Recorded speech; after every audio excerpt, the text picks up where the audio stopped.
top 10 chaebol groups collectively account for roughly 80% of South Korea's total stock market capitalization. That single figure stops most people cold. It means that when a Korean worker wakes up, drives to work, buys lunch, and watches television in the evening, the infrastructure behind almost every one of those moments traces back to a handful of family-controlled conglomerates. The question is not whether these groups are powerful. That much is obvious. The real question is how that power became so quietly woven into the texture of ordinary life. How did a country of 52 million people end up with its daily rhythms so thoroughly shaped by 6 dominant family dynasties? That is what this episode examines. Start with Samsung.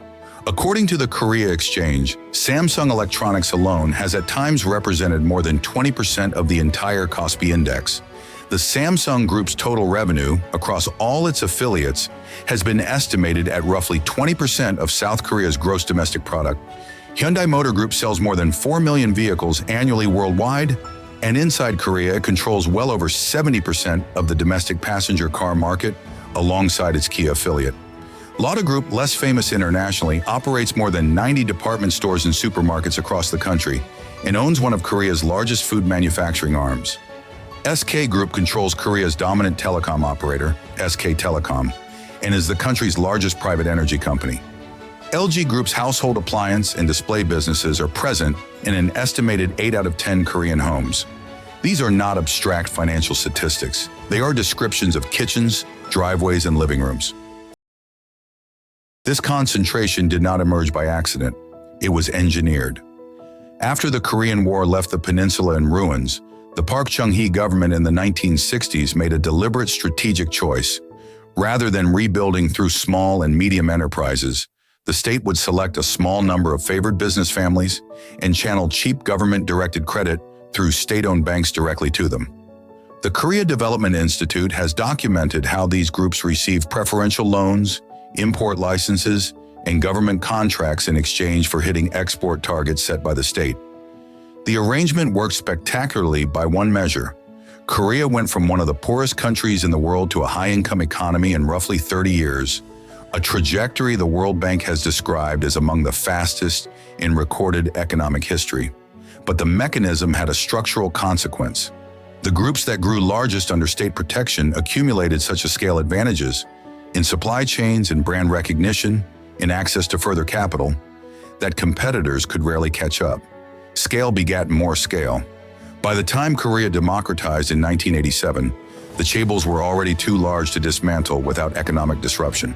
The cost shows up in several places. The Korea Fair Trade Commission has repeatedly found that Chaebol affiliates engage in intra-group trading, essentially buying and selling from each other, which can squeeze independent suppliers and limit the space for startups to compete. A 2023 OECD report on Korea noted that the country's small and medium enterprise productivity gap relative to large firms is among the widest in the OECD. Young Koreans feel this acutely. A Korea Development Institute survey found that a majority of young job seekers specifically target chaebol positions because salaries and benefits at smaller firms lag so significantly behind. This creates a bottleneck economy, immense talent funnels into a small number of corporate gates, and those who do not pass through face sharply diminished prospects. There is also a governance risk. When Samsung's de facto leader, Lee Jae-yong, was convicted of bribery in relation to the corruption scandal that brought down President Park Geun-hye in 2017, it illustrated something structural, that the fates of political power and corporate power in Korea remain uncomfortably entangled. Korea's Chaebol story is, at its core, a story about the long half-life of industrial policy. When a state chooses winners to accelerate growth, those winners do not simply compete and then fade. They embed themselves so deeply into infrastructure, employment, and culture that removing them becomes nearly impossible without removing growth itself. This pattern appears in different forms in Japan's keiretsu, in Germany's Mittelstand anchor firms, and in the emerging platform monopolies of the United States and China. The concentration of economic activity into a small number of powerful entities tends to accelerate development in the short run and constrain dynamism in the long run. Korea has tried twice, after the 1997 Asian financial crisis, and again after the 2017 scandal, to restructure Chaebol governance. Both efforts produced partial reforms. The deeper architecture remained. For any country now offering preferential support to its own national champions, Korea is the clearest available case study in what that choice looks like 3 generations later.